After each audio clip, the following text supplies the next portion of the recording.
Selamat datang di Zahra Movies. Jangan lupa subscribe, like, dan share. Terima kasih. Pasca kejadian yang cukup mengejutkan itu, kini baik Asya maupun Bima Sena sama-sama canggung. Keduanya kini nampak kaku. Ingin membuat Asya nyaman, Bima pun meninggalkan Asya kembali. Sedangkan ia kembali keluar, bergabung bersama rekan-rekannya. Di luar ruangan, "Bagaimana?" tanya Rio super kepo. Bima tidak menjawab, tapi wajahnya yang seperti kepiting rebus membuat Rio kembali mencandai nasibnya. Pria Casanova itu terkekeh, merasa ahli daripada Bima dalam hal asmara. Ia pun meledek Bima Sena sepanjang malam. Rio ini tingkat pedenya kebangetan.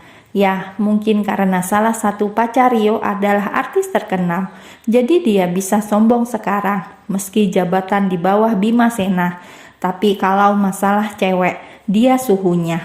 Buktinya berkat saran Rio, sekarang Asya sudah berhasil ia cium-cium.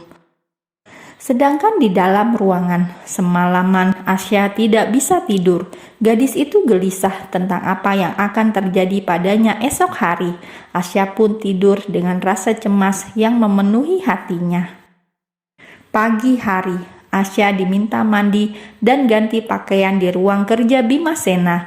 Dengan malu, tidak berani menatap mata Bima karena kejadian semalam, Asya pun menurut.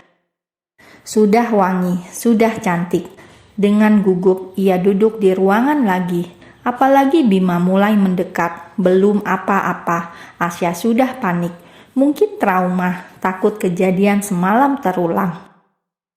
"Kita temui atasanku pagi ini," ucap Bima Sena tenang, meski hatinya jedak-jeduk.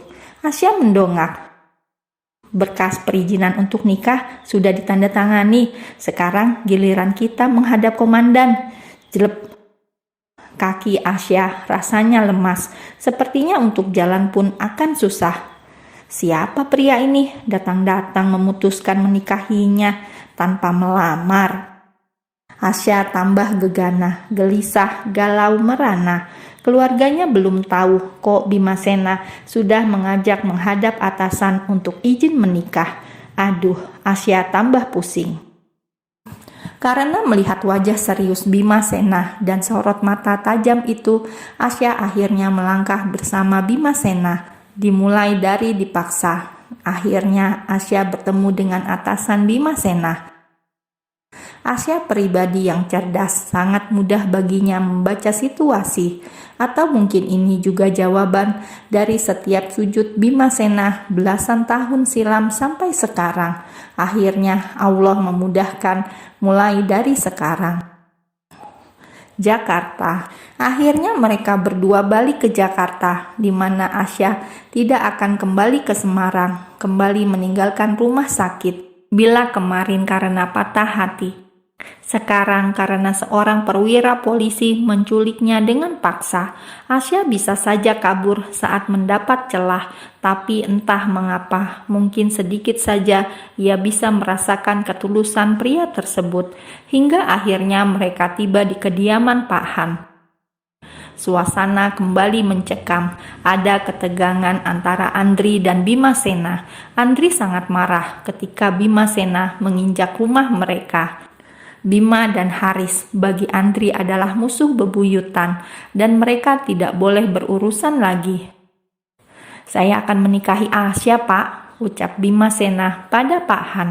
Bima melirik Asya yang duduk di samping bapaknya. Ia bersandar sembari memeluk bapaknya tersebut. Asya ini memang anak bapak, selalu menggelayut manja pada bapaknya sejak kecil. Meski dokter, kalau di rumah ia adalah anak kecil yang manja. "Bicara apa kau brengsek?" "Buk, Mas Andri," bagi Asya melihat Bima Sena dipukul kakaknya. Bapak, Ibu, Mbak Nia, dan Mas Firman seketika menjadi tegang. Apalagi Andri kembali menghajar Bima Sena. Pria itu tidak takut, meskipun pangkat Bima Sena di atas dirinya. Dalam hati Andri hanya ada benci, karena keluarga Riyadi sudah mempermainkan keluarganya. menganggap Asya mereka sebagai mainan, dilamar adik, dinikahi kakak. Tidak lucu. Marah, Andri kembali mengeluarkan jurus-jurusnya. Bak buk, entah sudah berapa kali ia meluncurkan banyak pukulan. Aneh, Bimasena tidak membalas. Ia diam saja, padahal kalau mau, Bimasena bisa menghindar atau bahkan memukul balik. Ya, cinta mengalahkan segalanya. Ia lemah ketika dihadapkan pada Asya. Cintanya yang terlanjur mengakar kuat dalam hatinya yang paling dalam. Cukup, Pak Han mencoba melerai. Pulanglah, titah Pak Han pada Bimasena. Tidak mau Bimasena mati di tangan putranya. Saya mohon izinkan saya menikahi Asya. Kami sudah melakukannya dan saya ingin tanggung jawab, ucap Bimasena dengan wajah dipenuhi luka. Semua mata tertuju pada Asya. Asya sampai syok tidak bisa berkata-kata. Sungguh ini adalah fitnah keji. Kapan mereka melakukan hal itu? Mau menjelaskan, keburu Bimasena kembali berbicara. Saya tidak bisa menjamin Asya tidak hamil nanti. Buk. Satu kalimat itu kembali mengantar Bimasena diamuk habis-habisan. Brengsek. Buk, buk, buk. Mata Asya langsung berkaca-kaca. Kakaknya hampir membunuh orang. Hatinya hancur, entah karena fitnah atau malah karena melihat Bimasena yang sudah hancur babak belur. Hentikan! Pak Han dan yang lain melerai. Asya pun mendekati Bimasena. Kenapa bohong? Ucap Asya lirih dengan suara serak. Hatinya ternyata sakit melihat Bimasena bersimbah darah. Jangan katakan apapun, serahkan semua padaku. Aku akan tanggung jawab. Semua memang salahku, aku yang akan menanggungnya.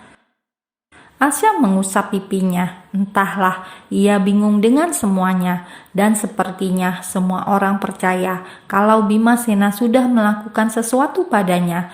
Padahal mereka hanya cium-cium.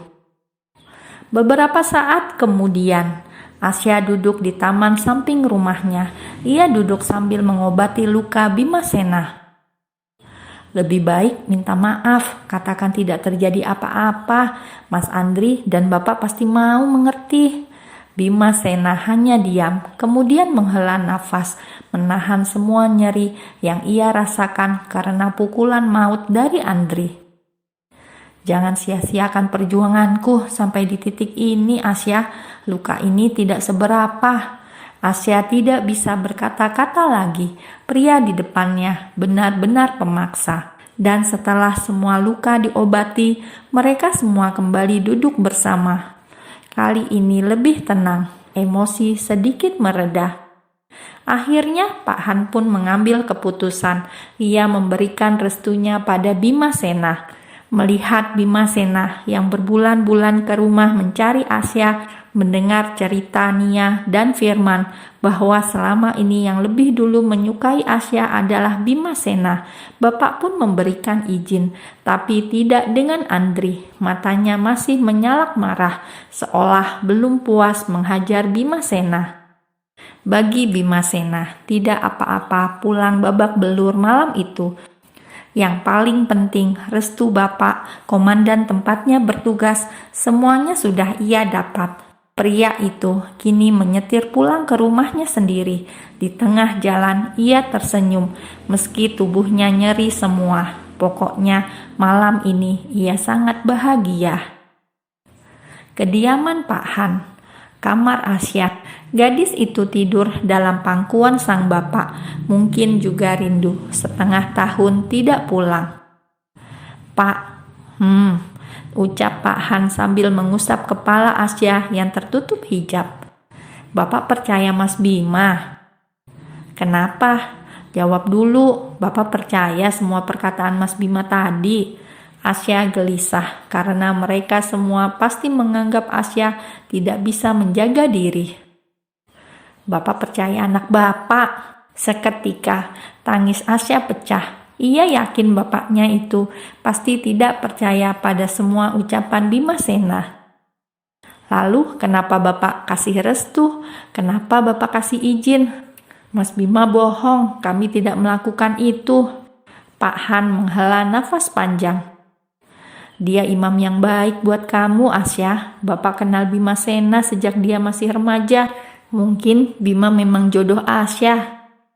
Asya langsung bangkit. Ia mendongak menatap bapaknya dengan aneh. Kenapa Pak Han bisa begitu yakin kalau Bima jodoh Asya?